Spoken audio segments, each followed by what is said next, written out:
মোহতারাম আরেকজন দর্শক আমাদের উনি প্রশ্ন করেছেন মিলাদ মাহফিল বা মৃত্যুর পর চল্লিশা করা, কেউ মরে যাওয়ার পরে চল্লিশা করা, এগুলো জায়েজ কিনা?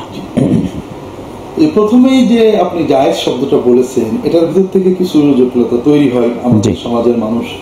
জায়েজ বলতে বলা হয় বৈধ, আর বৈধতার স্তর আছে। ফরজ কাজও বৈধ, সুন্নত কাজও বৈধ। আবার একটা জিনিস বৈধ মানে যেটা করলে সওয়াব নেই, না করলেও গুনাহ নেই, প্রয়োজনে করতে হয়।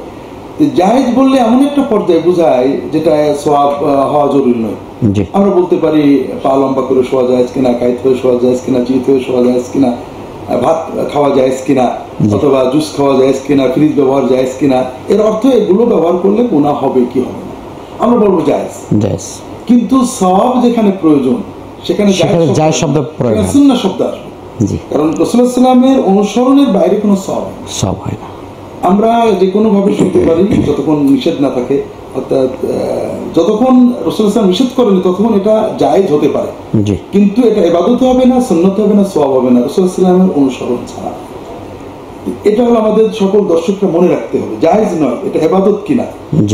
মৃত্যুর পরে যে খানার আয়োজন করা হয় এটা আসলে দুঃখজনক বিষয়। কারণ খাদ্য খাওয়ানো, মানুষ খাওয়া আনন্দের, মৃত্যু কি এতই আনন্দের বিষয় যে আমাকে আয়োজন করে খানা খাওয়াতে হবে?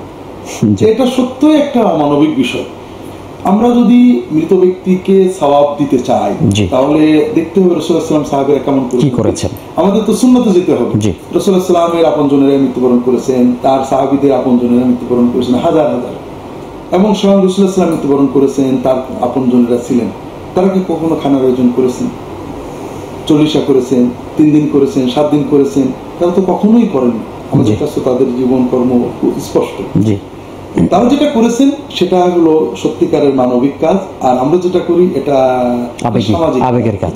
সেটা হলো রাসূলুল্লাহ সাল্লাল্লাহু আলাইহি ওয়াসাল্লাম শিখিয়েছেন এবং কোরআন শিখাচ্ছে, কেউ মৃত্যুবরণ করলে তার জন্য দোয়া করতে হবে সবসময়, আর তার জন্য একটা ভালো সাদাকা জারিয়া করতে হবে যেটা থেকে যাবে, মানুষ উপকার পাবে। সেটা আমার একটা মসজিদ হতে পারে, একটা জনকল্যাণমূলক একটা ব্রিজ হতে পারে, একটা ডিপ টিউবওয়েল হতে পারে। এটা যদি কেউ করে, সাধারণত মানুষের আবেগ ক্ষণস্থায়ী। মৃত্যুর পরে মন চায় বাবার জন্য অনেক কিছু করি, কিন্তু 5 বছর পরে আর করতে পারে না। ওই সময় একটা বড় সংখ্যা যদি তিনি দান করতে পারেন, স্থায়ী দান, তাহলে আর দ্বিতীয়ত দরকার হবে না। এটা যতদিন থাকবে ততদিন তার পিতামাতা সব পেতে থাকবে। এটা রাসূলুল্লাহ সাল্লাল্লাহু আলাইহি ওয়াসাল্লাম শিখিয়েছেন, দোয়া এবং স্থায়ী দান। আমরা যেটা করি সেটা হলো মানুষদেরকে খাওয়ানো। খাওয়ানোর ভিতরে সমস্যাটা সামাজিকতা, লৌকিকতা, এটাতে কোনো সওয়াব নেই। দ্বিতীয়ত এখানে আমাদের বাধ্য হয়ে সবচেয়ে খারাপ মানুষদের খাওয়াতে হয়, সন্ত্রাসী, দুষ্টু, এদেরকে সম্মান করে খাওয়ানোটা একটা পাপ। কেউ যদি দুষ্টু লোক, খারাপ লোক না খেয়ে থাকে তাকে খাওয়ানো যেতে পারে, মানুষ হিসেবে তাকে খাদ্য দেওয়া সওয়াব।